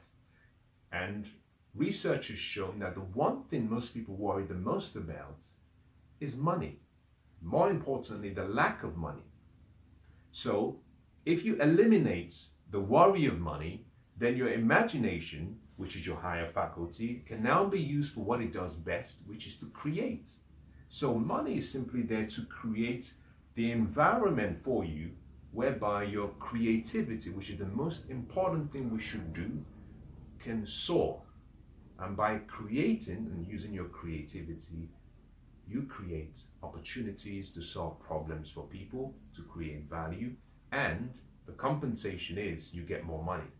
So it's important you understand the purpose of money. Now, a lot of people also say, money is not everything. The people who say that don't have any real desire to help other people. I found from experience, if you have a burning passion to make a difference in the world, then you understand the value and the purpose and the need for money. I'm not saying it's everything, I'm saying it solves problems. Now, the bottom two are not taught in schools. We call this self-education. Self-education is what makes you wealthy. Self-education is what makes you happy. Self-education is what makes you healthy. Self-education is what makes you successful. So, formal education will earn you a job and give you security. Self-education will make you wealthy and will give you everything you need. The problem is, we blame the school system for not teaching us the bottom two. That wasn't their responsibility. Education and knowledge comes in two parts. The first part is knowing what you need to know to be able to kind of survive. The second part is equipping you with what you need so you can go and search for what you don't have so that you can make your life better. This is your responsibility. Now, what does this all have to do with debt? And what does it all have to do with wealth? Why have I deviated from what I was talking about originally? I did that intentionally. And that I did that intentionally to make a point.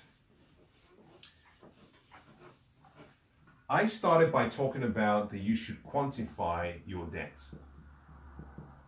And I said, make a list of all of the debts you owe, make a list of minimum payments.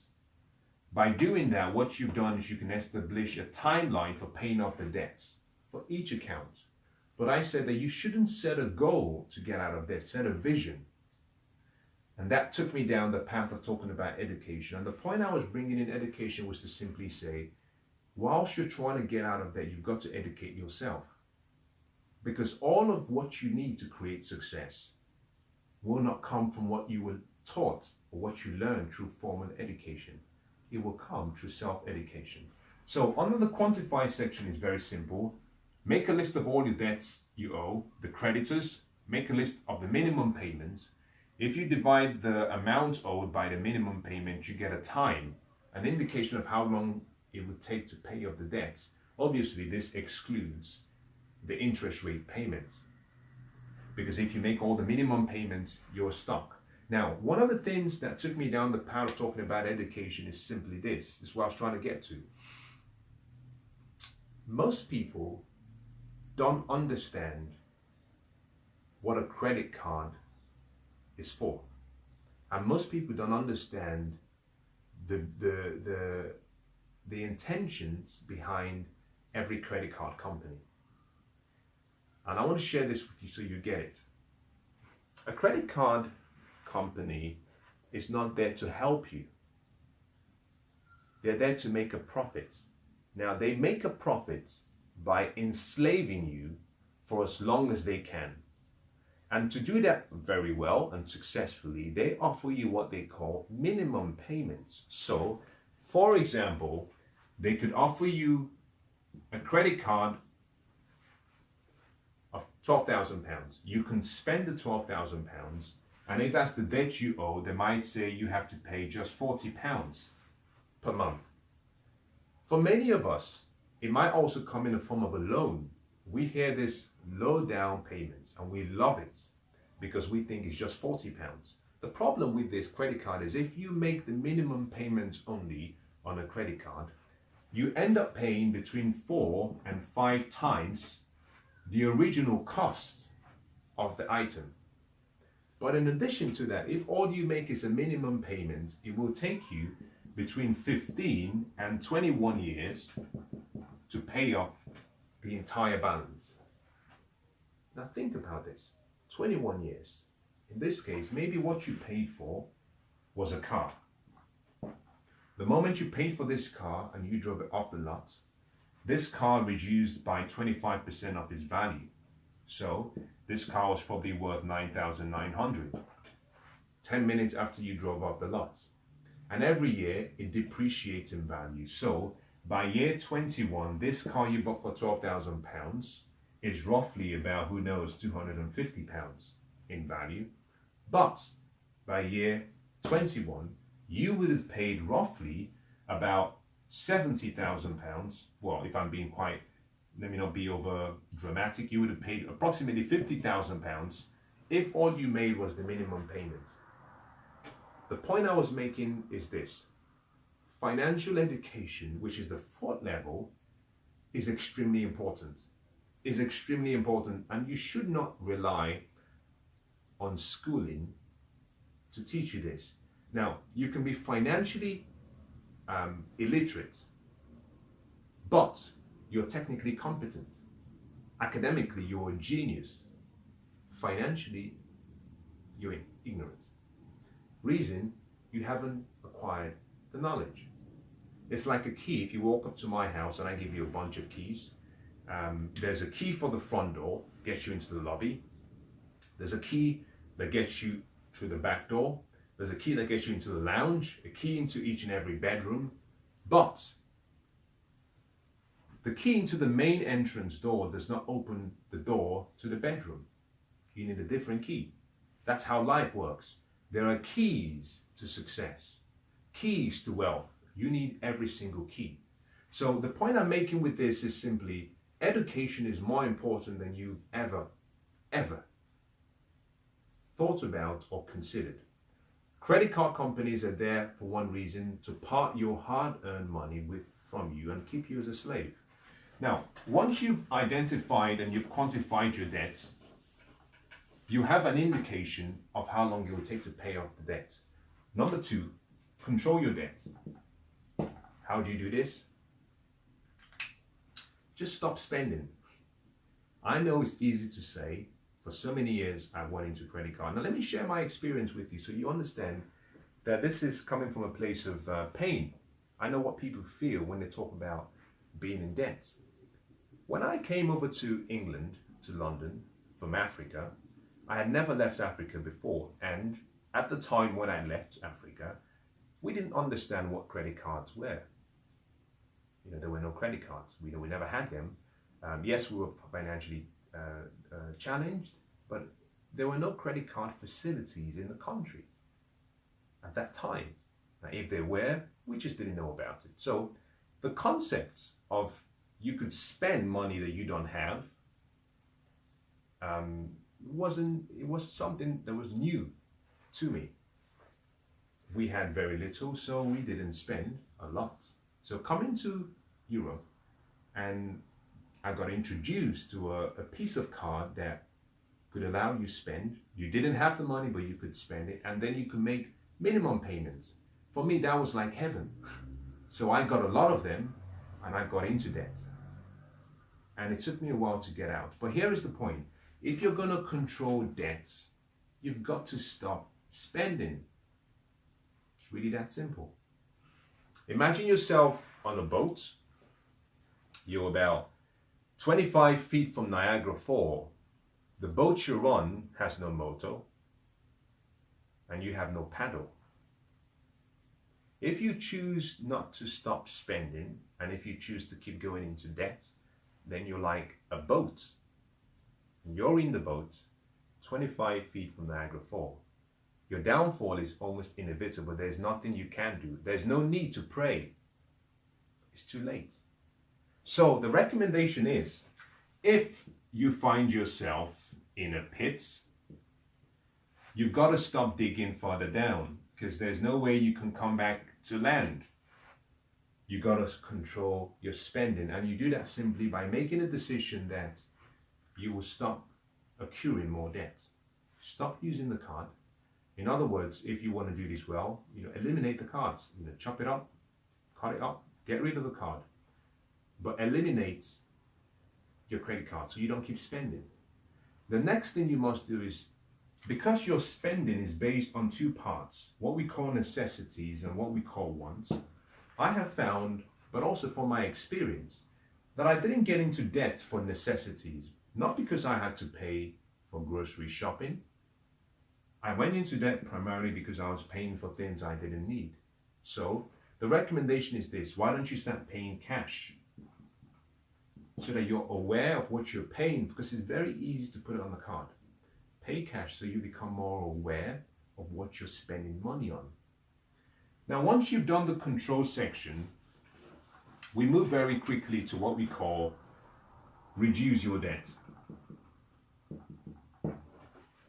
Now, I said something at the start. I said if you have credit cards and you're paying the minimum payments, assuming you have £12,000 as credit card debts, and you pay the minimum payments, and if this was £40, for example, this could take you between 15 and 21 years. And by the end of the 21-year period, you would have paid about £50,000 in total. Now, the difference between the 12 and the 50 is interests. So you're paying primarily for interest. The credit card companies want you to pay the minimum payments because they make their profits.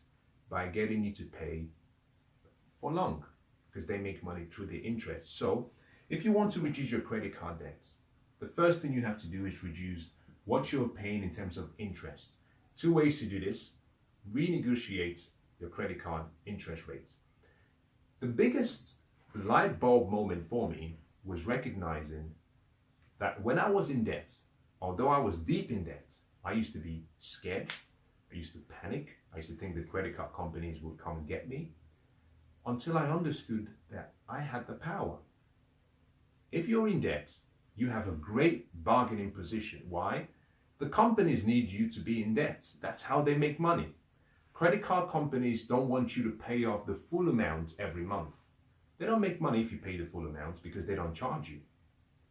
Recognizing that I had the power meant that I recognized and I realized that I could negotiate. So I went back to the company and I said, I don't like the interest rates I'm paying. And if you're not willing to change it, I'm going to go elsewhere. Now that's a powerful feeling. Obviously, yes, you're in debt, but the feeling that you know someone else wants my business, I can take it elsewhere. So the best thing you can do to reduce your debt is go out and shop around and find out if there are other companies that can give you a better rate, because you can then reduce the total amount you pay per month, but overall. So for example, if you're paying £40, for example, and the new company says you can pay £20 per month with a reduced interest rate, rather than pay £20, you keep paying this £40. The £40 would mean you're paying for what would be debt interest, but also you're paying down the debt quicker. So the total interest you pay reduces. Now, most people make the mistake of getting a new company, receiving a new reduced payment amount, and they start making the payment amount that is reduced, and they spend the difference. No, you can't spend the difference.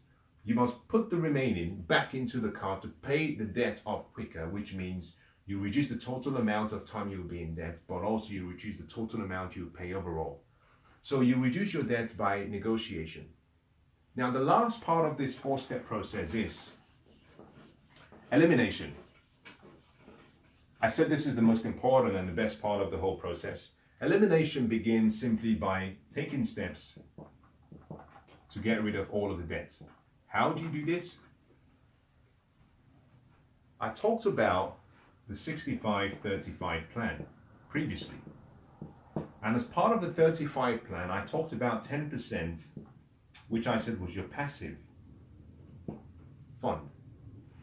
To eliminate debts very quickly, you have to use this 10% to help you get rid of your debts as quickly as you can. This process will get you out of debts between 4 and 8 years. I normally say in less than 5, depending on your circumstances. How? Why? Now watch this very carefully. If you're in debt and you're making minimum payments, you will stay in debt forever, especially if you don't stop spending. So what we do here is, number 1, we stop spending anymore. Number 2, we continue making the minimum payments as stipulated by the company, but we take 10% of our net income. So for example, if you're earning £2,000 per month, 10% of £2,000 is £200. Let's assume that you have 4 debt accounts, 4, and the minimum payments on each account is £40, £60, say £400, and number 4 we say £150. You make this minimum payments regularly, but you take £200, which is your 10% of your passive saving, and you dedicate this to your debt account. But you do it strategically. How do you do this? You take the entire £200, you add the entire £200 to the £40 payment, meaning you're making £240 on the first account instead of £40 only. You keep this consistent without fail until you pay off the account. Now, by putting 10% of your income on that amount, what you find is that you eliminate that debt very quickly. Once paid off, you take now the 10% and the first payment minimum amount for the first account, which is $240, You take the entire amount and you channel that to the second account. Everything. You don't spend anymore. You've eliminated that debt, you get rid of that card. Combining that with £60 minimum payment means you're now paying £300 per month instead of £60. You pay that £300 on the account consistently without fail until you pay off the entire card. When it's completed, now you have account 1 minimum payment, account 2 minimum payment, and the 10%.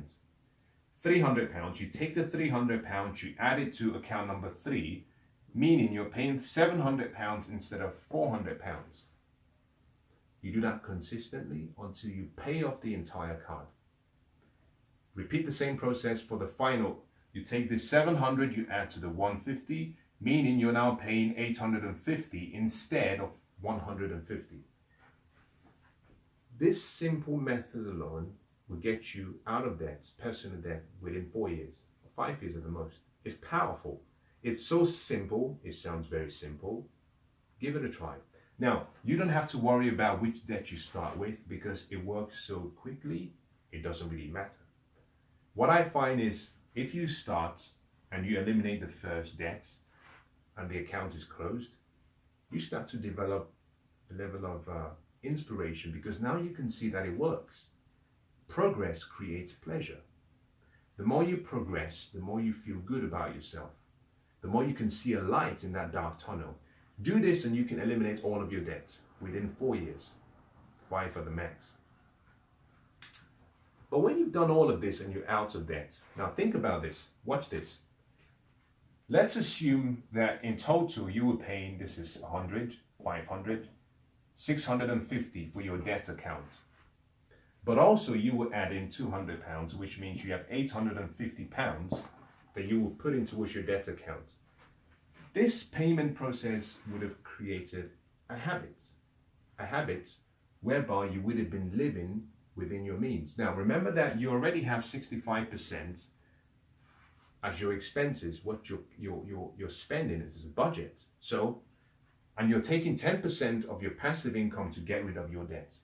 By doing this, what it means, assuming for example you're earning £2,000, it means you have £850 now available, which you would have been assigned into a debt account, but you have no debts. And you haven't taken out any new credit cards. What you do next is discipline yourself to channel all of these funds to invest in. For those of you who have a mortgage, I'm going to deviate very quickly and I'm going to talk about a mortgage because a mortgage is debt, it's a liability, and what we want to do is erase all liabilities. I'll make a clarification. I'm talking about home mortgage, not investment mortgage. If you have investment mortgage, and I'll talk about this much later on when we talk about investing in the 30-day wealth series. Investing, if you have debts, you want to maximize debt leverage for investing. But for your personal mortgage, you want to minimize debt as much as you can. You want to minimize that. So we want to get you completely out of debt in all areas. So you have £850 available now. Let's assume that you have, for those of you who have a mortgage, this is so simple, so powerful. But when I'm done with this, you'll see how it becomes really easy to become wealthy. Let's assume you have a mortgage and it's for £200,000. Obviously, we're still using the example from before. You earn £2,000 per month. You have £850 available from your debt account. This was based on £650 for your debts and £200 for your 10% passive account.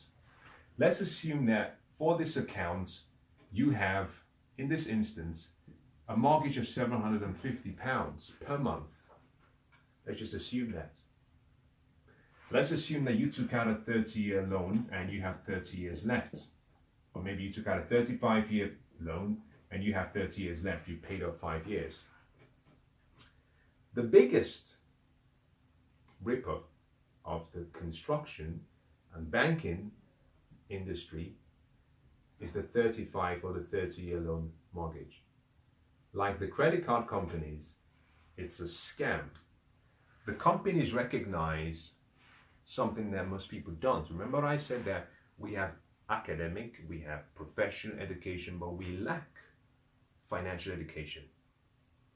The average person will remortgage, refinance, or move between 7 and 10 years. Every 10 years maximum, most people who have a home will refinance or move and get something bigger. The companies recognize it. The government understands it. Now, if you're refinancing to buy a bigger house, then the taxes you have to pay for the bigger house, the government gets a share. What the credit card, the mortgage company wants to do then is ensure that they make back as much as the original amount as quickly as possible.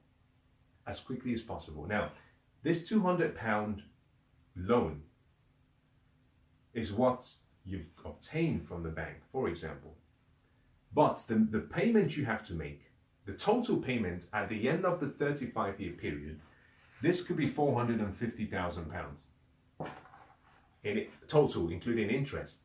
What the company wants to do is make sure that they get back these £200,000 within the 10 years, because they know most people, and the way human psychology works, will refinance and will go for low payments. So what people do is they start the 35 or 30-year period, they refinance within 10 years, and they go for low payments again, and they go for another 30-year period. So in the first 10 years, let's just look at this, £750. For the sake of simplicity, if you pay this for 12 months, for the sake of simplicity, I'm going to assume that you would pay 90,000. You would have paid £9,000 at the end of 1 year. In a 10-year period, you would have paid £90,000. But although you've paid £90,000, and I want you to go and do your research so you can see that what I'm sharing with you is true. Although you've paid £90,000 in 10 years, can you guess how much of the £90,000 would have gone towards the principal? Remember what I said, principal, the difference between both is interest, £250,000 interest. You would have paid roughly about £70,000 towards interest, and maybe £20,000 at the most, usually about £18,000 or 17, would have gone towards your principal. So all you would have been doing is paying down interest. In 10 years, you paid £90,000, but of the £90,000, only £20,000 has gone towards the principal amount. And then you refinance and you start all over again. So most people have been contracted into what we call a contract for debt. Until you die, you're paying. Now here is the key. You've got to change that. The way you change it is by making a simple decision. And this was something I learned, and I wish I knew so early. The way you change it is by playing the game so that you can win. Now I started by saying during day 3, I said that wealth investing is a game. Now you may not like it that way, you may not like that reference, and that's okay, but it's a game. The problem is, many of us are playing the game of money, but we don't know the rules of the game, so we lose. And until you learn the rules of the game and learn the vocabulary of the game, you're destined to lose.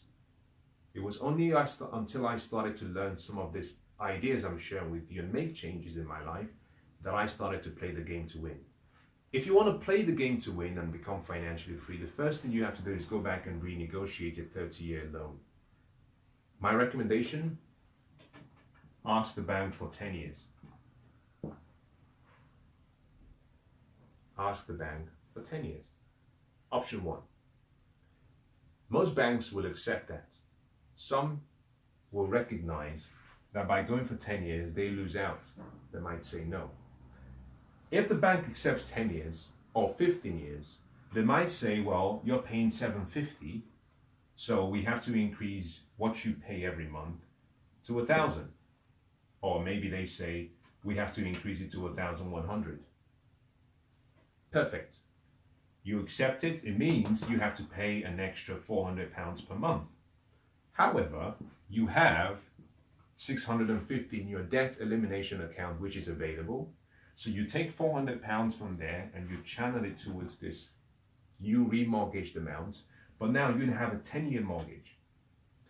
That leaves you with £250 still. Once this is changed, you go back to the bank and you say to the bank that you want to make an extra payment per month. Most banks will allow you make an extra 10% payment.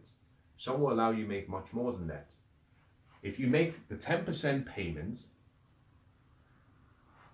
with your new refinance mortgage, this is £110 per month. By making an extra 10% payment, it means every year you make one extra payment.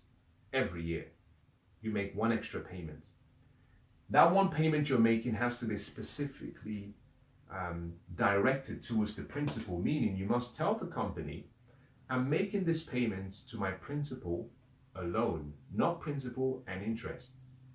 Meaning, by making £110 extra per month, deducting that from this, you still have £140. But that decision alone will reduce the total duration because it will reduce the principal. Remember that the interests are calculated based on the principal amount. And as you pay down the principal, the interest reduces. And as the total interest reduces, the time frame shrinks. Making this 10% extra payment alone will reduce the 10-year period down to about 6.5 years. Between 6.5 and 7 years. Fact. However, it's still not over. You still have £140 available per month. What you do, if the bank will not allow you to pay more than 10%, is you find somewhere to invest that. You might even choose a long-term savings plan, maybe for 2 years. After 2 years or 3 years, my recommendation is if you're saving for more than 12 months, that's not really smart. Find an investment. If you were to put £140 per month in an investment vehicle that paid 10% return, what you find that in 4 years, in a year, you would be paying roughly about £106,600. In 4 years, you would have in that account something roughly in the region of about £10,000. It's not a lot, but it's better than nothing. What you do is you take this £10,000, 4 years time, you would have paid down this 6.5 years remaining to a point where you can make a final contribution and close out your account. So you can very easily pay off your mortgage in 4.5 years, taking it down from 30 years in total. Fact. Now this is not theory, it works.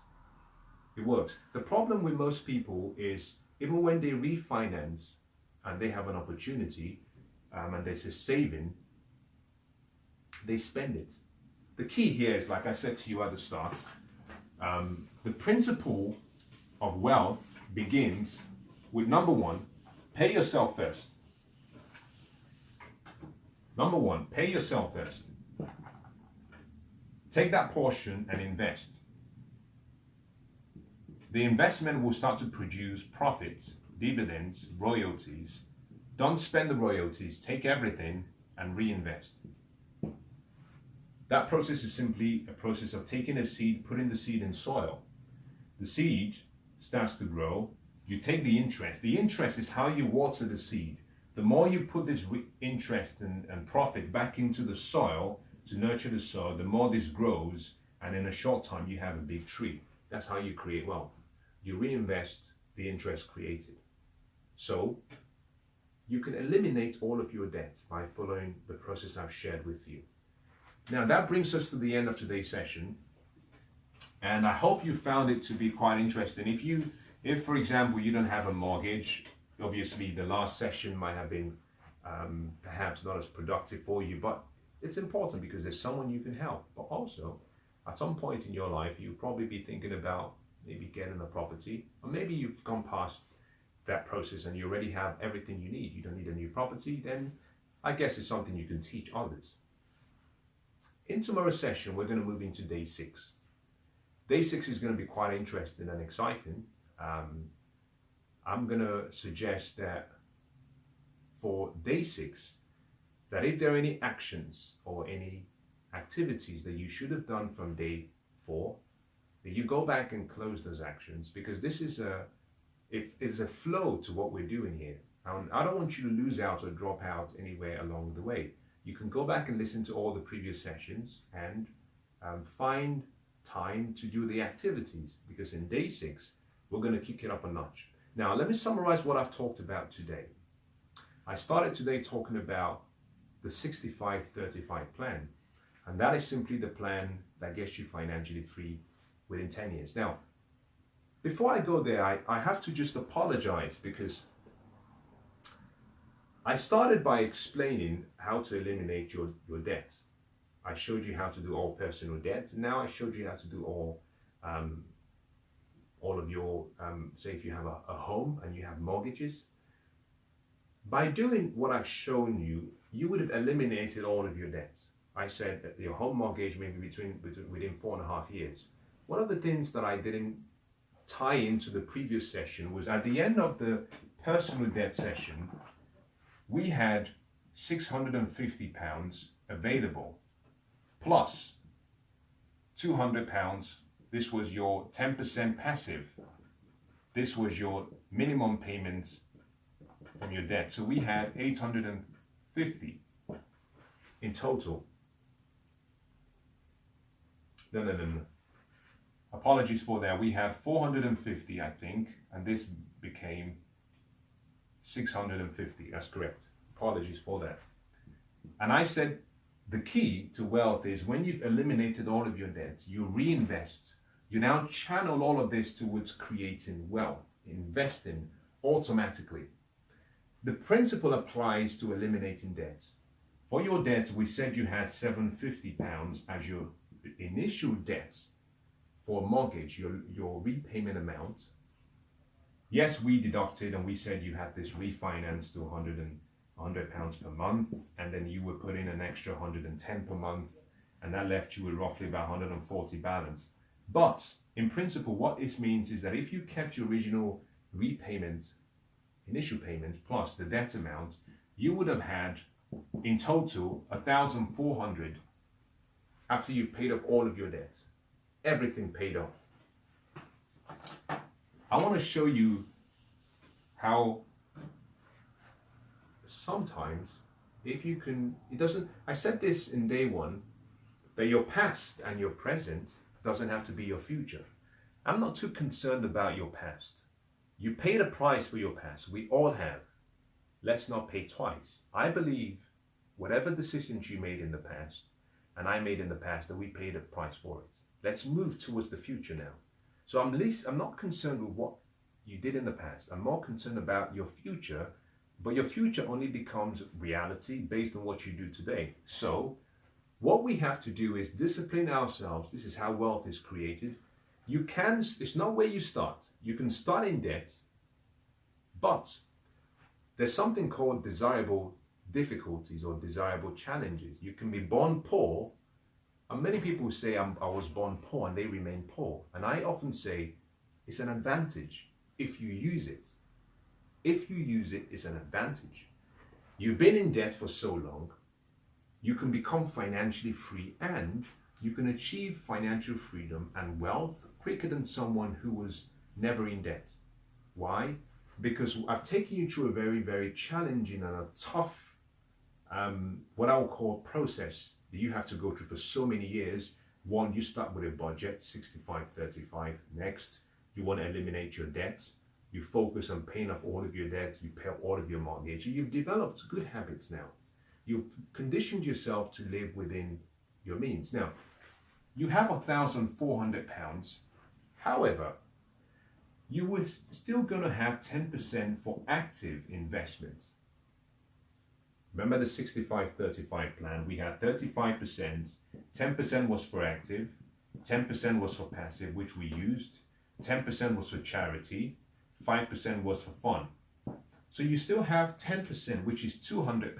So in total, you have £1,600 for someone who earns £2,000 per month. This is equivalent to 80% of what you earn. Now, if you were to take this 1600 and you disciplined yourself not to change and start acquiring more debt, and you invested £1,600 per month in an investment that paid 10%, in 20 years, just 20 years, you will have well over just about £3 million in 20 years. That £3 million, if you took it out, put it in another investment that paid 10%, and you kept your capital safe, and all you did was decided to live from the investments, it would mean that that 3 million will pay you £300,000 per year. In other words, every month you will have roughly about £25,000 per month as a result of making some really simple strategic wise decisions. £25,000 per month, compare that against £2,000 that you were earning. So becoming wealthy, it's just a game. There's a science to getting rich. The science is what I've just shown you. It's precise. The results are guaranteed, but you have to pay the price. If you pay the price, you succeed. If you don't pay the price, then you don't deserve the promise. Now, that is where I'm going to stop for today. That's where we're going to conclude today's session. I hope it's been useful. If you've I didn't realize how much time I had spent. I must apologize for going much longer than I normally will. But if you found something of value, let me know. But also, more importantly, if you find yourself to be in a difficult position, you know, the whole purpose for this teaching is to find a way to help you make your dreams a reality, to help you achieve your potential and achieve a better life. So I want to know how I can be of more value. You see, all of this teaching, I get excited by it because this is how I changed my life. It's great. But you're different from me, and your dreams and your goals are different from mine. So more than anything, I want to know how I can be more specific in helping you. So what I want you to do is let me know how I can help you. If there's a question you have, why don't you leave a comment so I can respond to the questions you have. Now, I hope you found something in today's session worth sitting in for.